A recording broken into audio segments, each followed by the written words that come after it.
كل لهو باطل إلا ثلاث۔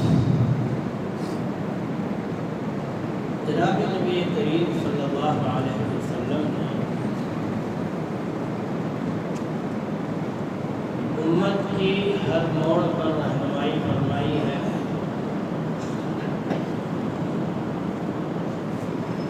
یہاں تک کہ انسان کی اپنی خواہش اور طبعی ضرورت اس کو کب کس طرح کہاں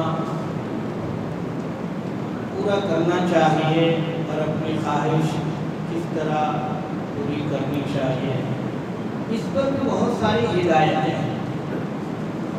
ان ہدایتوں میں سے ایک ہدایت ہے، لیکن اس سے پہلے آپ یہ سمجھ لیجیے کہ دیکھیے انسان کی ایک طبیعی تقاضا یہ بھی ہے کہ اپنے ذہن کو فریش کرنے کے لیے، آج کل کے اعتبار سے موڈ فریش کرنے کے لیے، ذہن کو تھوڑی راحت پہنچانے کے لیے کچھ وقت جو ہے تفریح، تاکہ ذہن بھی ہلکا ہو، دل بھی ہلکا ہو۔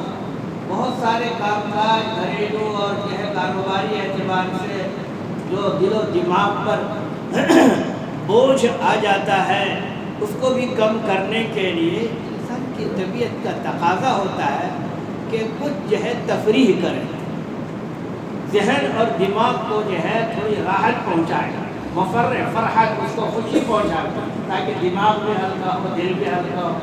اور یہ اس لیے کیا جاتا ہے تاکہ آئندہ جو ہمیں پھر کام کرنا ہے، اس لیے کہ کرتے ہی رہنا ہے۔ آج کیا ہے، رات آئے گی کل پھر کرنا ہے، پھر رات آئے گی پھر کرنا ہے، تو مرتے دم تک ہمیں تو کام کاج کرتے ہی رہنا ہے۔ تو روزانہ دماغ کو راحت بھی پہنچانا ہے۔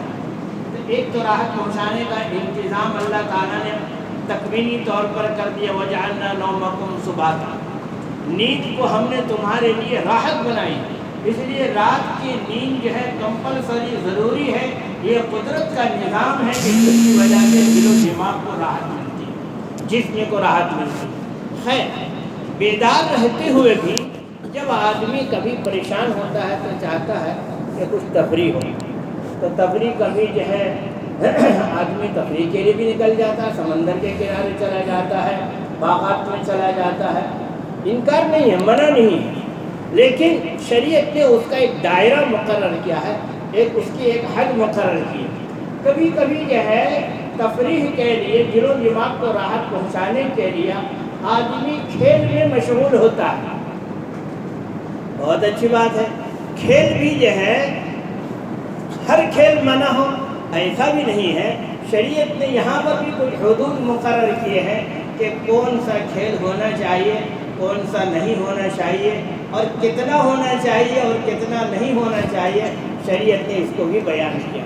یعنی دیکھیے شریعت ہماری جو ہے کتنی زیادہ حساس ہے کہ ہماری ہر قدم پر رہنمائی کرتی ہے کہ یہ انسان جس کو اللہ کی بندگی کے لیے پیدا کیا ہے، یہ بندگی سے بھٹک نہ جائے، اس کی طبعی خصوصیات، طبعی تقاضے اور خواہشات بھی پوری ہو، اور ساتھ ہی ساتھ جو ہے اللہ کی بندگی سے جو ہے نہ ہٹنے پائے۔ چنانچہ کھیل کود بھی بہت سارے ہیں دنیا کے اندر، بہت سارے کھیل لوگوں نے ایجاد کیے ہیں، دشمنوں نے بھی ایجاد کیے ہیں، اور کتابوں کے اندر بھی اس کا ذکر آتا ہے۔ لیکن جب اسی کے اندر غلو ہونے لگا تو پھر اسلام نے اس کو منع کر دیا، فقہا نے اس کو منع کر دیا۔ مجھے یہاں پر آج کے تعلق سے اس وقت ایک کھیل جو ہمارے نوجوانوں کے اندر بہت زیادہ چل رہا ہے، اس کے تعلق سے ایک دو باتیں مجھے کہنی ہیں۔ تفصیل کے لیے تو گھنٹہ چاہیے، اس لیے صرف ایک اشارے کر رہا ہوں۔ جناب نبی کریم صلی اللہ علیہ وسلم نے فرمایا ہر کھیل باطل ہے سوائے 3 کھیل کے۔ ہر کھیل باطل ہے، لغو ہے، بیکار ہے، سوائے 3 کھیل کے۔ 3 کھیل میں سے ایک کھیل جس کا روایتوں کے اندر ہے، اور وہ ہے گھوڑے سواری کا ذکر آتا ہے، ایک ہے تیر اندازی کا ذکر آتا ہے، اور ایک ہے اپنی بیوی کے ساتھ جو ہے کھیل کود۔ یہ 3 کھیل کی جو ہے شریعت نے اجازت دی ہے۔ 3 کھیل کے علاوہ باقی فرمایا کہ یہ لغو ہے، بیکار ہے، یہ کارآمد نہیں ہے۔ میں اس کو بتاؤں گا کارآمد کس چیز کے لیے۔ بہرحال گھوڑے سواری، تو گھوڑے سواری جو ہے ایک بہترین جو ہے کھیل کا کھیل بھی ہے، اور ساتھ ہی ساتھ جو ہے یہ ورزش بھی ہے، اور یہ مستقبل کے اعتبار سے آئندہ کام آنے والی چیز بھی ہے۔ کہاں کام آئے گی؟ میدان کے اندر یہ کام آنے والی چیز ہے۔ اس کے لیے پہلے سے جو ہے آدمی کو ٹرینڈ ہونا چاہیے، اور جو ہے بالکل مشق ہو جانی چاہیے، تاکہ اس موقع پر وہ کام آ سکے۔ کیونکہ گھوڑے کے ذریعے سے ہی میدان کے اندر میدان جیتا جاتا ہے، اس لیے گھوڑے سواری کی شریعت نے اجازت دی کہ یہ مستقبل کے اندر دین کے تحفظ کا، اسلام کے تحفظ کا ذریعہ بنتا ہے، اس لیے اس کھیل کی اجازت ہے۔ سمجھ میں آئی بات؟ ایک کھیل جو ہے تیر اندازی ہے، تیر اور کمان لیا اور جو ہے وہ چلے گئے، نشانہ بازی سیکھ رہے ہیں، اس لیے کہ نشانہ سیکھنا بھی جو ہے بہت اہم چیز ہے۔ ایک چھوٹا سا واقعہ بتاؤں، بات لمبی ہو جاتی ہے، آپ لوگوں کا بھی مجھے ڈر لگتا ہے، آپ لوگ چاہتے ہیں کہ جلدی ختم ہو، میرے دل میں آتا ہے کہ 1-2 منٹ آگے پیچھے ہو جائے تو کوئی وعدہ نہیں۔ حضرت گنگوہی رحمۃ اللہ علیہ سے پہلے کا غالباً زمانہ ہے یا انہی کا زمانہ ہے، جب انگریز کی یہاں حکومت تھی، اور انگریز کو معلوم تھا کہ یہ جو سہارنپور کا یہ جو علاقہ ہے، گنگو ہے اور اسی طرح تھانہ بھون ہے اور جلال آباد ہے وغیرہ وغیرہ، نانوتا ہے، یہاں کے لوگ جو ہیں بڑے ماہرین ہوتے تھے۔ تو ایک مرتبہ انگریز افسر جو ہے، جو لشکر کا فوج کا تھا، وہ جائزہ لینے کے لیے جو ہے غالباً گنگوہ آیا، اور آ کر کے جو ہے وہ کچھ پوچھ پڑوچھ اس نے کیا، اور اس نے کہا کہ ہمیں معلوم ہوا ہے کہ ہاں یہاں کے لوگ جو ہے بڑے تیر انداز ہیں اور بڑے ماہر ہیں۔ کہا کہ اگر تجربہ کرنا ہو تو کر لو۔ بولے ٹھیک ہے، اچھی بات ہے، ذرا جاننا چاہتے ہیں۔ ایک تیر انداز، اور شاید کہ جو ہے کتابوں میں لکھا ہے کہ وہ نابینا تھا، اس کو جو ہے اس کا تجربہ کرنا تھا۔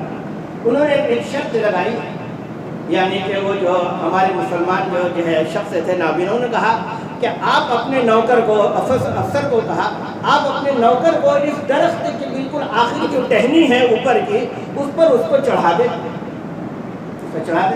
اور ایک بات کا خیال رکھیں کہ کچھ بولے نہیں، آواز نہ کریں۔ چنانچہ وہ نوکر جو ہے درخت کے اوپر چڑھا اور اس آخری ٹہنی پر پہنچ گیا۔ جب وہ کھڑا ہو گیا تو وہ نابینا شخص، انہوں نے تیر چلایا۔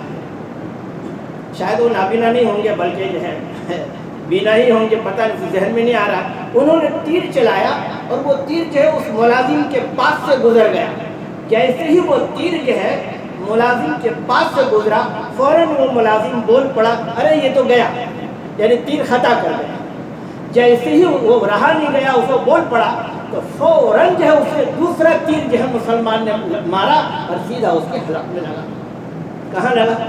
اس کی آواز پر انہوں نے تیر چلایا اور سیدھا جو ہے اس کے گلے کے اندر لگا۔ وہ انگریز افسر کہنے لگا، چلو چلو چلو یہاں سے، یہاں تو آواز پر تیر چلانے والے لوگ ہیں، اتنی مہارت تھی، سبحان اللہ۔ تو جناب نبی کریم صلی اللہ علیہ وسلم نے کہا کہ تیر اندازی جو ہے ایک کھیل ہے، وہ جائز ہے۔ اور تیسرا کھیل وہ جانتے ہیں کہ جو ہے حضرت جابر بن عبداللہ رضی اللہ عنہ نے شادی کی، اور وہ جو شادی کی وہ طیبہ سے کی تھی، یعنی شادی شدہ جو ہے عورت سے کی تھی۔ تو حضور صلی اللہ علیہ وسلم نے پوچھا کہ تم نے شادی کی؟ جی۔ کہا کس سے کی؟ کہا طیبہ سے۔ تو حضور صلی اللہ علیہ وسلم نے فرمایا کہ تم نے باقرہ سے کیوں نہیں شادی کی؟ باقرہ یعنی بالکل جو ہے نئی نویلی جو ہے دلہن، یوں کہیے کہ سیل و مہر، ایک دم آئی بات سمجھ میں؟ تو تم نے جو ہے باقرہ سے کیوں نہیں شادی کی؟ آگے کیا فرمایا؟ تلاعبھا و تلاعبھک، وہ تم سے کھیلتی اور تم اس سے کھیلتے۔ تو یہ کھیل جو جائز ہے، کیوں؟ وہ دونوں کھیل میدان کے اندر کام آنے والا ہے، اور یہ کھیل جو ہے اپنے نفس کی اور اپنے شرمگاہ کی اور اپنے نگاہ کی حفاظت کا ذریعہ ہے، نسل کے وجود میں آنے کا ذریعہ ہے، اس لیے اس کی جو ہے شریعت نے اجازت دی۔ یہاں پر علماء نے لکھا ہے کہ اسی طریقے سے چاہے روایت میں 3 کھیلوں کا ذکر ہے، لیکن اگر کوئی ایسا کھیل بعد کے زمانے میں ایجاد ہو گئے اور وہ جو ہے جسمانی اعتبار سے وہ مفید ہو، میدان کے اندر کام آنے والا ہو، یا ایمان کی اور دین کی حفاظت کا ذریعہ ہو، تو اس کی بھی گنجائش ہے۔ تو کہانی یہ بھی لکھا۔ اب میں یہ کہوں کہ آج کل جو کھیل موبائل کے اندر چل رہا ہے اور نوجوان اس کے اندر مبتلا ہیں، جس کا نام بھی مجھے نہیں آ رہا تھا تو میں نے پوچھا، پب جی یہ پاپ جی ہوگا، پاپ جی سے بنا ہوگا، یعنی پاپ اس کے اندر جو ہے بھرا ہوا ہے۔ یہ کھیل جو ہے علماء نے، ہمارے پڑوس کے ملک کے دارالفتہ نے بھی جو اس پر فتویٰ دیا ہے، اور ہمارے ملک کے لیے باب دارالفتہ نے جو یہ فتویٰ دیا ہے کہ اس کھیل کے اندر کفریہ اور شرکیہ کوئی حرکت اور کوئی عمل پایا جاتا ہے، اس کی وجہ سے ہمارے مسلمان نوجوانوں کو اس سے بچنا چاہیے۔ بالکل اس کو بند کرے۔ اس کے اندر کفریہ یا تو کوئی عمل ہے یا اس کی طرف سے نائب بن کر کے جو کوئی کام کر رہا ہے، اس لیے کہ بٹن کون چلاتا ہے؟ یہی دیکھنے والے چلاتے رہتے، آگے پیچھے کرتے رہتے ہیں، تو بالواسطہ جو ہے وہ کفر اور شرک ہو رہا ہے، اور وہ کھیل کے اندر مست ہے، اور وہ گویا کہ اپنے ذوق اور شوق سے وہ لگا ہوا ہے، یعنی کہ ایک نہ جانتے ہوئے بھی، اور اب تو جب جان چکے ہیں تو بچنا ہی چاہیے۔ وہ کفر اور شرک کے اندر مبتلا ہونا یہ ہرگز جو ہے جائز نہیں ہے، ایمان کا اس کے اندر خطرہ ہے۔ اس لیے میں اپنے تمام نوجوانوں سے کہوں گا کہ خدا کے واسطے یہ پب جی جو کھیل ہے موبائل کے اندر، اس کو بند کرے۔ یہ یہود النصارہ اور اسلام کے جتنے دشمن ہیں ان کی سازشوں میں سے ایک سازش ہے، مسلمانوں کے ایمان کو ختم کرنے کے لیے اور ان کو کمزور کرنے کے لیے، ایمان کو ڈائنامیٹ کرنے کے لیے، اخلاق کو برباد کرنے کے لیے ہمیں ہوش آنا چاہیے اور اس طرح کے کھیلوں سے بچنا چاہیے۔ کریں گے انشاءاللہ، فکر کریں گے۔ اللہ تعالی ہم سب کے ایمان کی حفاظت